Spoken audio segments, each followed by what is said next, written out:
এই গাছটা আসলে আমাদের জীবনের মতো।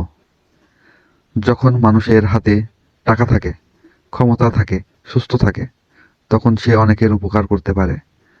মানুষ তার পাশে বসে তাকে সম্মান দেয়, তাকে খোঁজে। কিন্তু যখন দুনিয়ায় পাতা ঝরে যেতে শুরু করে, টাকা কমে যায়, শরীর দুর্বল হয়, পদ পদবি চলে যায়, তখন অনেক মানুষ ধীরে ধীরে দূরে সরে যায়। আল্লাহ তাআলা আমাদের দুনিয়ায় দিয়েছেন নিয়ামত, কিন্তু এগুলো চিরস্থায়ী নয়। স্থায়ী হলো শুধু নেক আমল। রাসূলুল্লাহ সাল্লাল্লাহু আলাইহি ওয়াসাল্লাম বলেছেন, মানুষ মারা গেলে তার সব আমল বন্ধ হয়ে যায়, শুধু তিনটি ছাড়া: সদকে জারিয়া, উপকারী এলেম, আর নেক সন্তান যে দোয়া করে।